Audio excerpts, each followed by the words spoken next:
이 여호수아 말씀을 계속 묵상하면서 이 이스라엘 백성들이 이 믿음으로 가나안 땅으로 들어가서 이 땅을 차지하는 그러한 이 말씀들을 볼 수 있었습니다. 하나님의 언약의 말씀대로 믿고 순종하였을 때 어떻게 되었습니까? 약속의 땅을 차지했습니다. 상황과 환경을 바라보는 것이 아니라 이 절대적인 약세에 있었음에도 불구하고 하나님의 언약의 말씀을 믿고 나아갔던 이들은 하나님의 약속의 땅을 차지했다라는 것이죠.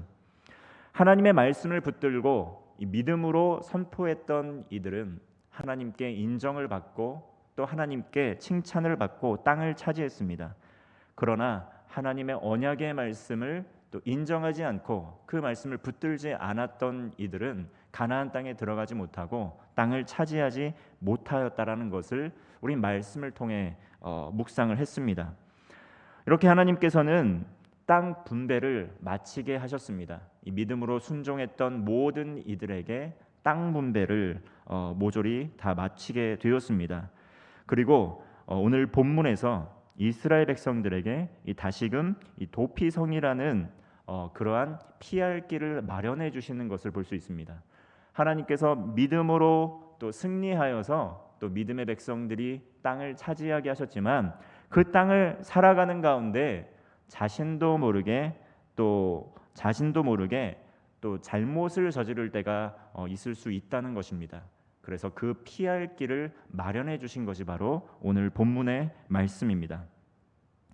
이 도피성은 자신도 모르게 살인을 한 사람, 그 사람이 피해 보복자, 다시 말하면 이 죽임을 당한 사람의 가장 가까운 형제나 친지의 이 보복을 하는 사람, 이 보복자를 피해서 생명을 건지기 위해 피하는 곳이 바로 도피성이었습니다.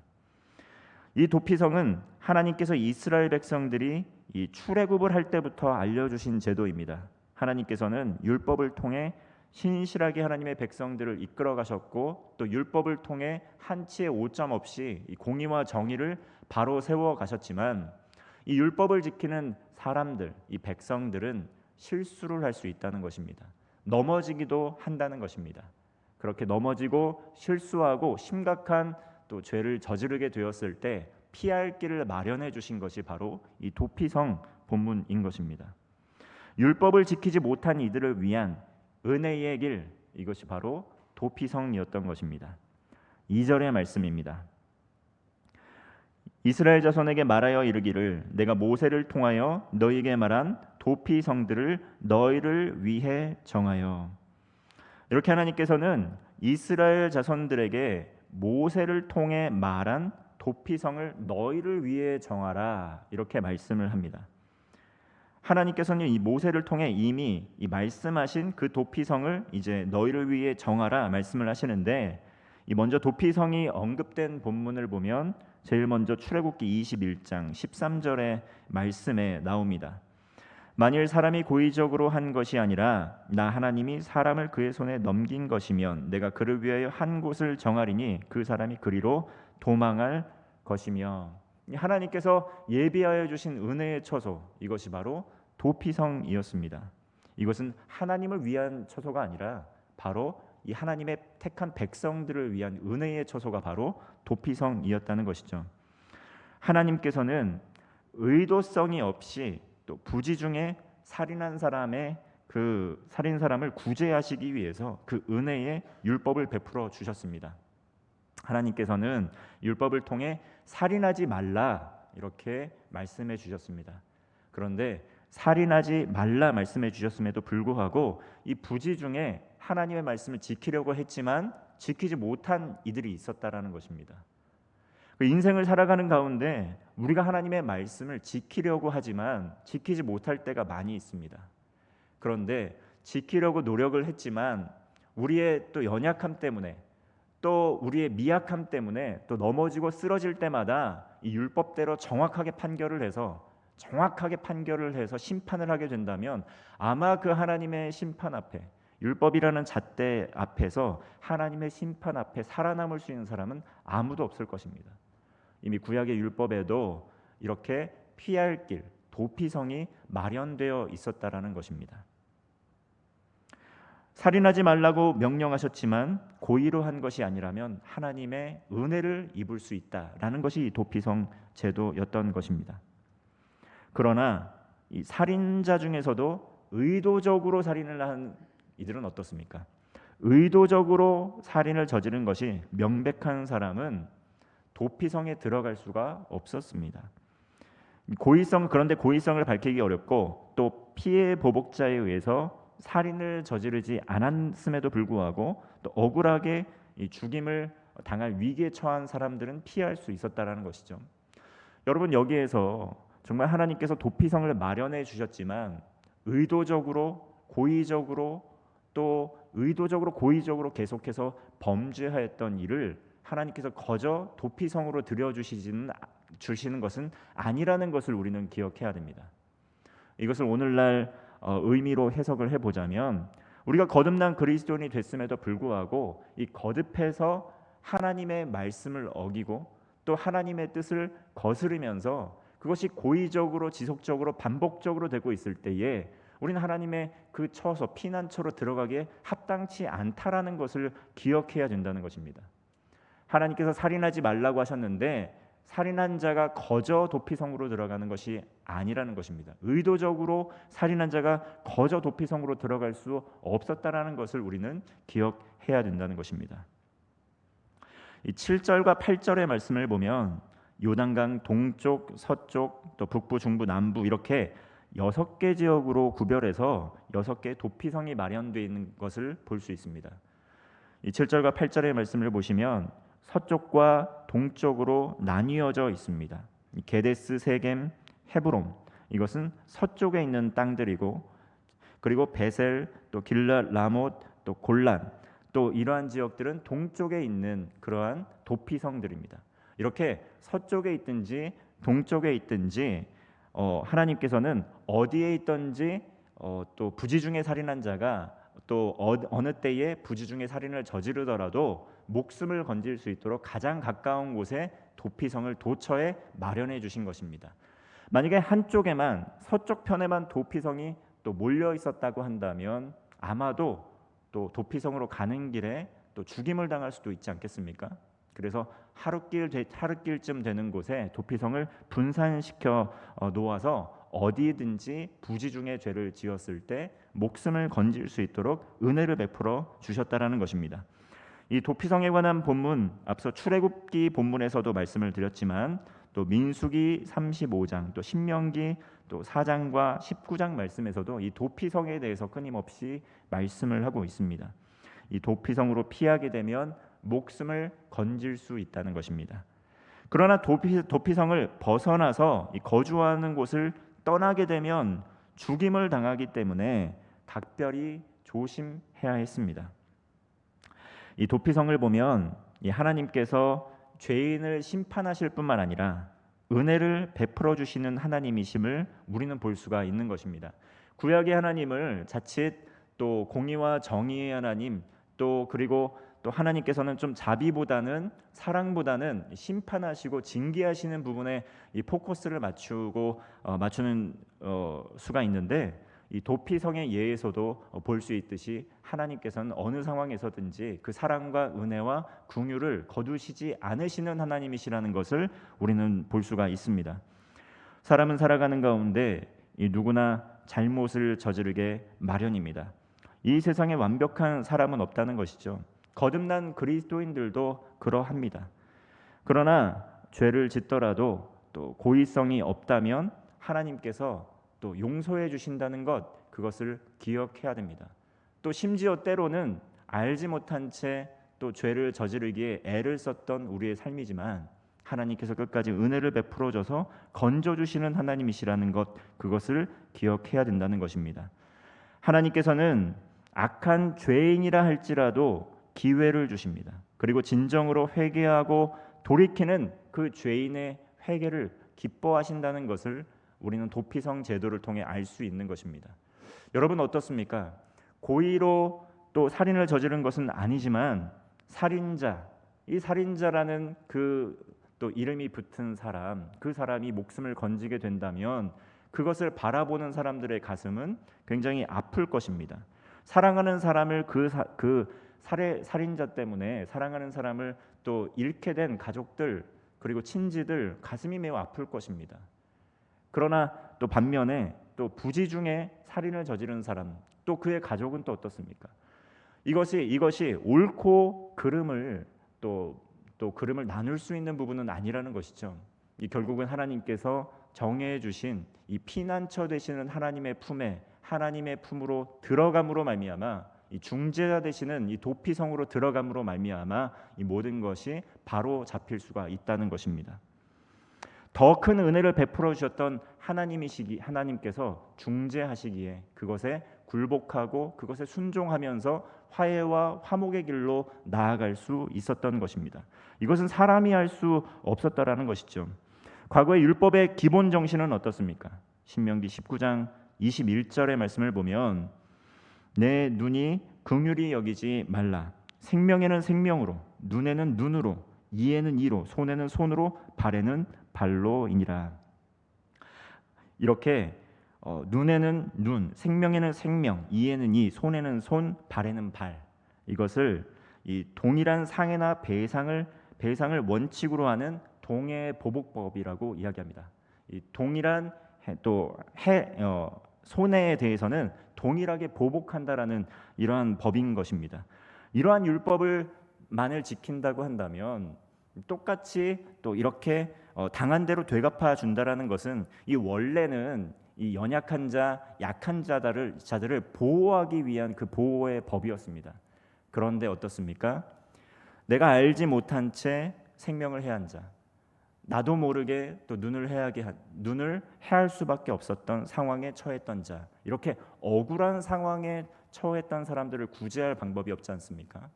그러한 것을 구제할 수 있는 길이 바로 도피성이었다라는 것입니다. 이 율법의 본질은 무엇입니까? 연약한 자들이 피해를 당하지 않고 구제할 수 있는 방법, 그것이 바로 동해보복법의 핵심이었습니다. 또한 억울함을 당한 사람들이 그 억울한 상황 때문에 또 심판을 받고 목숨을 잃지 않게 보호해 주는 그것이 바로 또한 도피성의 그러한 의미였습니다. 이처럼 율법 안에서도 하나님의 사랑이, 하나님의 긍휼이 녹아져 있다라는 것을 우리는 기억해야 된다는 것입니다. 그런데 이 하나님의 긍휼과 사랑의 마음은 간직하지 않고 또 이 동해보복법과 같은 그러한 것들만 또 기억하면서 당한 대로 되갚아주고 있는 것, 그것이 우리들의 삶 속에서 발견될 수 있는 모습이라는 것입니다. 그리고 오늘날 이 전 세계 곳곳에서 일어나고 있는 또 전쟁의 본질은 무엇이겠습니까? 이 바로 동해보복법이라는 것입니다. 아니면 더 큰 힘으로 누르고 빼앗고 또 이기고 승리하는 것을 추구하는 것이 바로 오늘날 그러한 세상의 모습이라는 것입니다. 이 3절 말씀입니다. 이 부지 중에 실수로 사람을 죽인 자를 그리로 도망하게 하라. 이는 너희를 위해 피해 보복자를 피할 곳이니라. 이 도피성은 부지 중에 실수로 사람을 죽인 자가 도망가는 곳이었습니다. 여기서 이 피해 보복자라는 단어가 나옵니다. 이 피해 보복자로 번역되어 있는 이 단어는 이 원어로 히브리어로는 이 고엘이라고 합니다. 이 고엘 아마 여러분들이 들어본 적이 있을 것입니다. 이 고엘은 친족에 가장 가까운 사람이 억울한 일을 당했을 때 이 대신해서 되갚아주고 지켜주는 역할과 책임이 있는 이가 바로 고엘입니다. 이 고엘은 의무적으로 가까운 친족이 살해를 당했을 때 이 기업물을 자와 같이 손해를 되갚아주고 보복을 해야 할 책임이 있습니다. 그래서 이 본문에서는 고엘을 보복자라고 번역하고 있는 것입니다. 그런데 다른 곳에서는 어떻습니까? 기업물을 짜 구원자로 쓰이기도 합니다. 룻기를 보면 이 보아스가 룻의 고엘이 되어주는 장면이 나온다라는 것이죠. 그래서 이 룻의 가정을 다시 회복시켜주는 것을 볼 수가 있습니다. 자신도 모르게 실수로 살인을 저지르게 되었을 때 이것은 억울한 죽임을 당할 수 있기 때문에 하나님께서 피할 도피성을 마련해 주신 것입니다. 이 사실은 죽임을 당한 사람, 그의 고엘은 피해 보복자가 되어서 이 부지중에 살인을 저지른 사람을 죽이려고 하지만 이 경우에는 하나님께서 또 부지중에 살인을 저지른 사람의 고엘이 되어 주셔서 그의 목숨을 건져 주시는 것을 볼 수가 있는 것입니다. 이렇게 도피성은 6군데, 이스라엘 전역에 6군데 지정이 되어서 어디에 도망을 가더라도 살인을 계획하거나 의도성이 없었다면 살 수 있는 길을 열어주신 것이 바로 이렇게 이 도피성, 이것이 바로 은혜의 사건이었던 것입니다. 이 도피성으로 들어가는 사람은 자신에게 어떤 일이 났었는지 이 진실되게 고백을 해야 됩니다. 4절 말씀을 보면 이 성읍들 중에 하나에 도피하는 자는 그 성읍에 들어가는 문 어귀에 서서 그 성읍의 장로들의 귀에 자기 사건을 말할 것이요 그들은 그를 성읍에 받아들여 한 곳에 주어 자기들 중에 거주하게 하고, 이 도피성으로 들어가게 될 때 어떠한 경유로 살해를 하게 되었는지 그 경유를 자세하게 진실되게 설명을 해야 했습니다.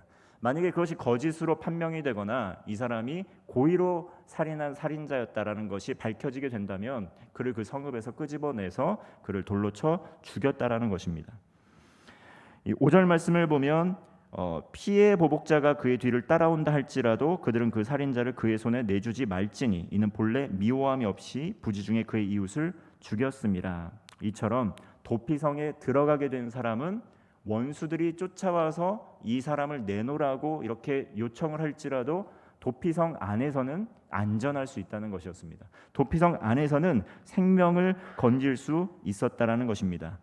그러면 언제까지 도피성에 있을 수 있었겠습니까? 언제까지 도피성에서 목숨을 부지할 수 있었겠습니까? 6절 말씀입니다. 그 살인자는 회중 앞에 서서 재판을 받기까지 또는 그 당시 대제사장이 죽기까지 그 성읍에 거주하다가 그 후에 그 살인자는 그 성읍 곧 자기가 도망하여 나온 자기 성읍 자기 집으로 돌아갈지니라 하라 하시니라. 그 살인자는 회중 앞에서 또 재판을 또 받고 또 누명을 또 벗어버릴 때까지 또 그곳에 또 머물 수 있었습니다. 또는 대제사장이 죽기까지 그 성읍에 거주하다가 대제사장이 또 죽게 되면 그 성읍에서 풀려나서 자신의 고향으로 돌아갈 수가 있었습니다. 회중 앞에서 정당하게 재판을 받거나 대제사장이 죽기까지 성읍에서 거주할 수 있었다는 말입니다. 이처럼 하나님께서는 비록 이 살인을 저지른 사람일지라도 그의 영혼이 또 억울한 죽임을 당하지 않도록 끝까지 은혜를 베풀어 주시는 분이심을 알 수 있습니다. 비록 사람들은 살인자라는 그 오명을 그에게 씌웠을진 모르겠지만 하나님께서는 그의 중심을 헤아리시고 구원의 손길을, 그 한 영혼을 위한 구원의 손길을 거두지 않으셨다는 것입니다. 특별히 하나님께서는 도피성에 레위인을 두셨습니다. 이 레위인은 이스라엘의 48개 성읍에 흩어져 살았는데 6개 성읍은 이 도피성으로 지정이 되어서 그곳에 레위인을 두셨습니다. 레위인들이 이 성읍에서 또 제사를 드리고 또 회개하고 예배를 하는 가운데 이 부지중에 살인한 살인자들 또 하나님께 예배하고 또 하나님께 나아가는 그러한 또 예배하는 삶을 통해서 그의 삶이 변화되고 그의 삶이 하나님 앞에 또 쓰시기에 합당한 도구로 빚어져가는 과정을 거치게 되었다는 것입니다.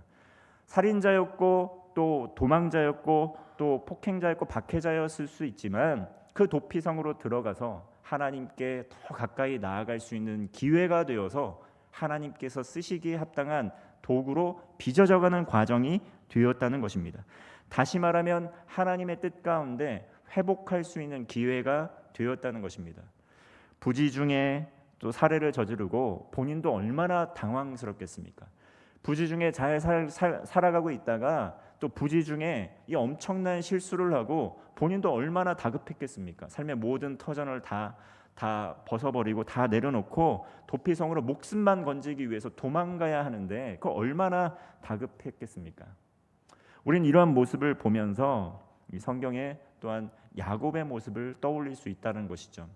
야곱은 도피성으로 피난했던 것은 아니지만 이 형의 그 살해 위협을 피해서 또 엄청난 또 두려움과 또 어려움을 가지고 모든 것을 내려놓고 도망길에 나아갔던 것을 보게 됩니다. 그런데 도망가는 그 길 가운데 또 이 야곱은 하나님의 집, 이 베델, 이 하나님의 집을 또 집이라 명명하는 그 하나님을 만나는 처소를 만나게 되고, 그리고 그의 사랑하는 또 아내들을 만나게 되고, 또 양떼들을 또 불리면서 또 하나님의 뜻 가운데 신실하게 삶을 이끌어가는 것을 볼 수가 있습니다.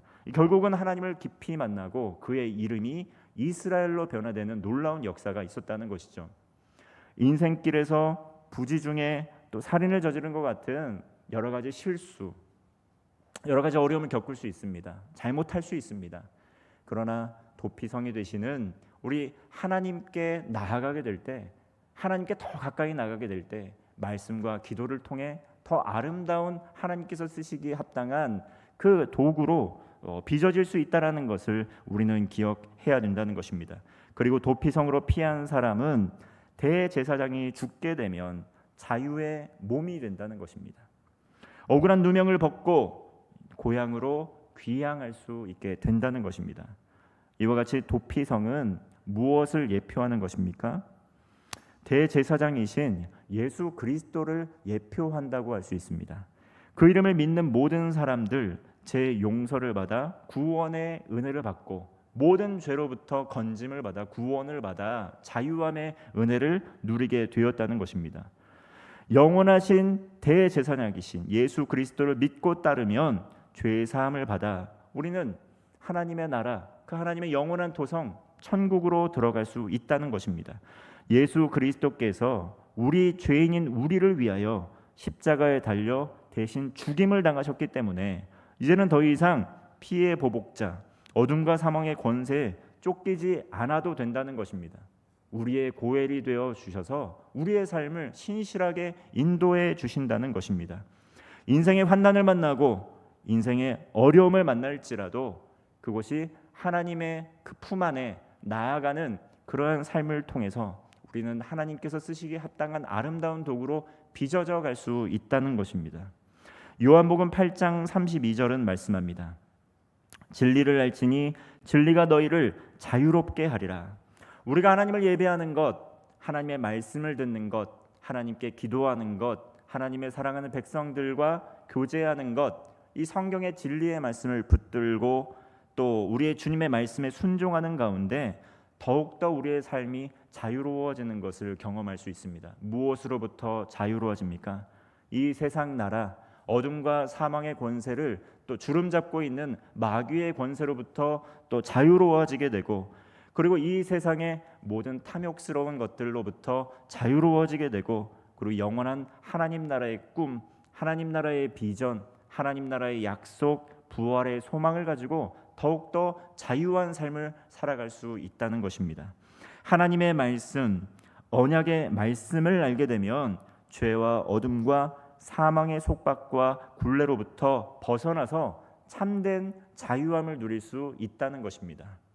하나님을 떠난 사람 갈 곳이 없다는 것입니다. 그러나 우리 구주 예수 그리스도께서 우리의 진정한 고엘, 진정한 구원자가 되셨습니다. 피의 보복자로 우리에게 오신 것이 아니라 우리를 구원해 주시는 우리의 고엘로 오셨다라는 것입니다. 이제 우리는 이 도피성 안에만 갇혀 있거나 머물러 있을 필요가 없다는 것입니다. 예수님께서, 대제사장이신 예수님께서 우리를 위하여 십자가에서 대신 죽으시고 우리 죄를 위하여 대신 죽으시고 우리를 자유케 하여 주셨다는 것입니다. 노예와 같은 인생, 이 세상을 주인으로 삼고 살았던 그러한 삶에서부터 진정으로 우리를 자유케 하여 주시고 하나님의 나라를 아름답게 이루어갈 수 있는 그러한 권세를 우리에게 물려주셨다는 것입니다. 혹자는 이렇게 이야기할 수 있습니다. 나는 그렇게 죄인이 아닙니다. 나는 살해하지 않았습니다. 나는 하나님 보시기에 그렇게 나쁜 인생을 사는 것은 아닙니다 라고 이야기를 할 수 있습니다. 그러나 로마서 1장 28절부터 32절은 인간의 상태에 대해서 이렇게 말씀을 하고 있습니다. 로마서 1장 28절부터 32절 말씀입니다. 또한 그들이 마음에 하나님 두기를 싫어하며 하나님께서 그들을 그 상실한 마음대로 내버려 두사 합당하지 못한 일을 하게 하셨으니 곧 모든 불의, 추악, 탐욕, 악의가 가득한 자요, 시기살인, 분쟁, 사기, 악독이 가득한 자요, 수군수군하는 자요, 비방하는 자요, 하나님께서 미워하시는 자요, 능욕하는 자요, 교만한 자요, 자랑하는 자요, 악을 도모하는 자요, 부모를 거역하는 자요, 우매한 자요, 배약하는 자요, 무정한 자요, 무자비한 자라. 우리 함께 32절 함께 합독하겠습니다. 그들이 이 같은 일을 행하는 자는 사형에 해당한다고 하나님께서 정하심을 알고도 자기들만 행할 뿐 아니라 또한 그런 일을 행하는 자들을 옳다 하느니라. 아멘. 하나님 앞에서는 우리 모두 살인한 살인자와 같다라는 것을 기억해야 합니다. 이 세상에 의인은 없으니 하나도 없다라는 것, 모든 사람이 하나님 앞에 범죄한 죄인이고 그에 합당한 죄값은 사형죄라는 것을 우리는 기억해야 합니다. 예수 그리스도의 은혜가 아니었다면, 도피성 되시는 예수 그리스도께서 우리를 위하여 친히 돌아가시지 않았더라면 우리는 참된 자유의 길로 나아갈 수 없는 존재였다는 것을 꼭 기억해야 된다는 것입니다. 예수님께서 우리의 삶의 주인이 되어 주십니다. 하나님께서 예수님을 통해 이루신 그 일로 말미암아 우리에게 맡겨주신 사명이 있습니다. 단순히 이 땅을 살아가는 가운데 먹고 마시는 일, 또 돈을, 부와 명예를 쌓고 세상에 성공에 심취하거나 다른 사람보다 더 나은 삶을 살아가는 것만으로 이것이 우리의 삶의 목적이 아니라는 것을 기억해야 된다는 것입니다. 하나님께서 우리에게 행하신 그 크고 놀라우신 은혜를 기억하고 이제는 더 이상 이 세상의 권세 잡은 자, 공중의 권세 잡은 자의 노예와 같은 삶이 아니라 하나님의 자녀가 되어서 우리에게는 천국의 소망이 있다는 것, 부활의 소망이 있다는 것을 기억해야 합니다. 지금부터 영원까지 그 구원의 은혜와 복이 지속된다는 것을 우리는 기억해야 합니다. 그러므로 세상을 살아가는 동안 우리 그리스도인들 이제껏 살아왔던 모든 죄로부터 돌이키고 이 진정으로 회개함으로 말미암아 우리의 도피성이 되시고 도피성의 주인이 되시는 예수 그리스도께 나아가야 한다는 것입니다. 예수 그리스도께서 우리의 진정한 구원자가 되시고 이 세상의 소망이 되어 주시고 우리의 피난처가 되시고 반석이 되시고 산성이 되십니다. 이러한 믿음을 고백하며 예수를 주인으로 삼고 믿음으로 동행하는 것입니다. 대제사장이신 예수 그리스도께서 우리를 위하여 친히 죽으심으로 말미암아 우리는 자유를 얻었습니다. 현실의 고난, 고통 속에서도 불안하거나 두려워하지 않고 천국의 소망, 부활의 소망을 가지고 하나님 안에서 참된 평강과 기쁨을 누리시는 천국 시민이 되시기를 주님의 이름으로 축원합니다. 기도하겠습니다.